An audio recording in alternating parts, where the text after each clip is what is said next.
Donc on y vient à la période de l'équipe de France.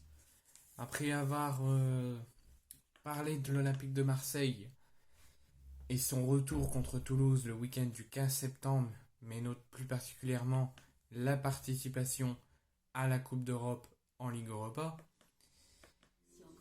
et la liste de Marcelinho, je vous ai parlé également et dévoilé également la liste de Francaise pour la participation en phase de poule de Ligue des Champions du Racing.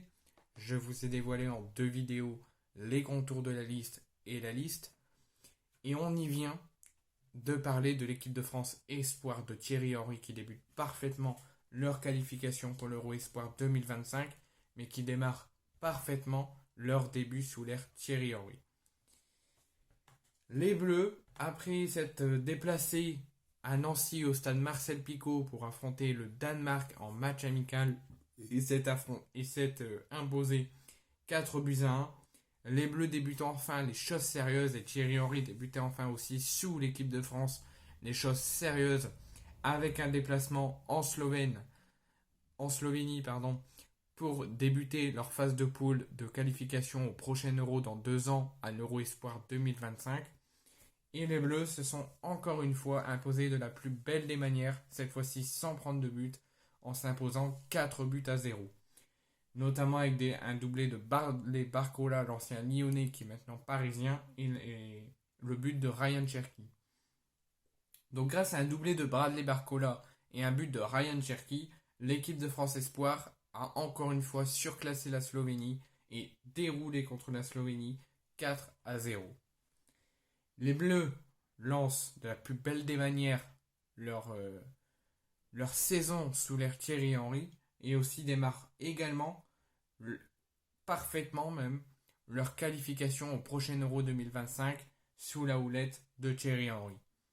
Pour sa première à la tête des Espoirs, sa première officielle, Thierry Henry avait débuté avec une victoire nette à Nancy jeudi dernier en match amical contre le Danemark au stade Marcel Picot, 4-1. Ça, c'était un match de préparation. C'était pas encore sérieux. Et si les Bleus perdaient ce match-là, ça ne voulait rien dire encore. Les Bleus, là, ça y est, commencent les choses sérieuses hier soir à Koper, en Slovène, pour les Bleuets et leur nouveau sélectionneur. En effet, les jeunes pousses françaises placées dans la poule H des éliminatoires au prochain Euro 2025 disputaient leur tout premier match de qualification en Slovénie. Les locaux vont commencer à mettre d'ailleurs une pression considérable à la récupération du ballon pour bloquer la construction de jeu des coéquipiers de Cherki et de Barcola. Donc l'équipe de France Espoir a un tout petit peu de mal à démarrer sa rencontre. Les Slovènes mettent énormément de pressing et énormément de doutes aux Bleuets. Et malgré ce pressing bien effectué par les Slovènes, les Bleuets se créent la toute première occasion de cette rencontre juste avant la fin du premier quart d'heure à la 14e minute avec Cherki qui fait une magnifique contre-attaque qui sert de la plus belle des manières Arnaud Kalimuendo qui enchaîne directement une frappe mais qui malheureusement ne trompe pas le gardien. C'était la toute première occasion de l'équipe de France. Dans la foulée de cette action française, les Slovènes vont essayer de profiter que l'équipe de France n'ait pas réussi à marquer ce but pour essayer de tromper les Bleus et Guillaume Restes, le portier de 18 ans du Toulouse Football Club. Mais Guillaume Restes était mis à contribution à son tour. Le portier toulousain effectue une superbe double parade, même triple parade, à la 17e minute pour garder toujours les Bleus dans la route et surtout garder ses cages involées. Le rythme de la rencontre, après une forte intensité, un fort pressing des deux équipes en 20 minutes, le rythme de la rencontre redescend légèrement et ça permet aux joueurs de Thierry Henry de trouver la faille dans le temps additionnel à la toute dernière seconde grâce au but de l'ancien Lyonnais qui est maintenant parisien, Bradley Barcola.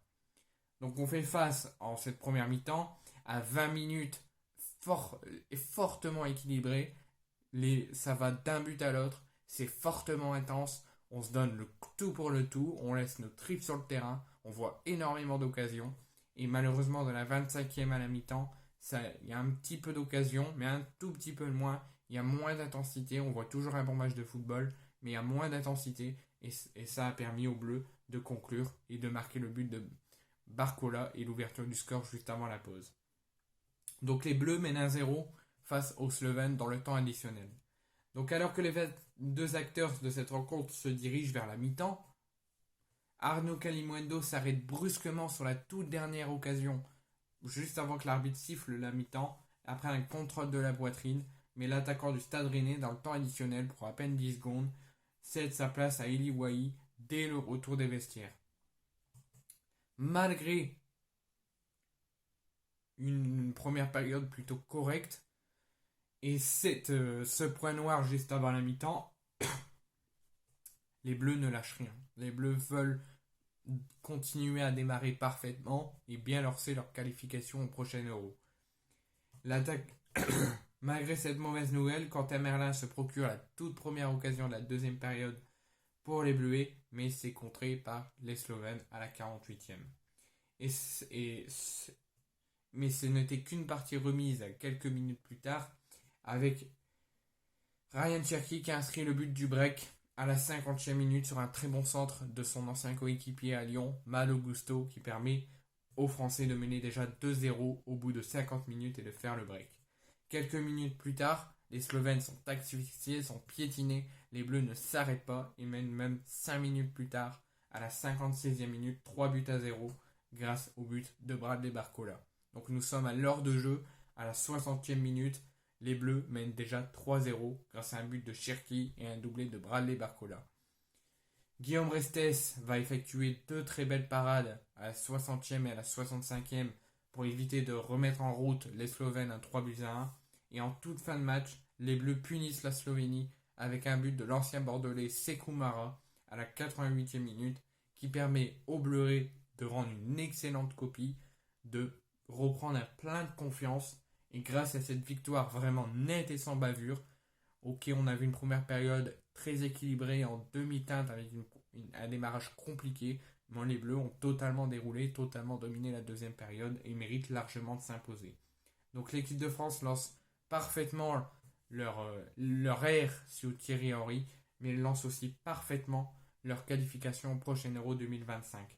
La trêve internationale est finie pour l'équipe de France Espoir, les joueurs vont retrouver leur club et se retrouveront pour y affronter la Bosnie, toujours dans le cadre des qualifications pour le prochain Euro, dans le cadre de la deuxième journée, pour y affronter la Bosnie-Herzégovine le 13 octobre prochain.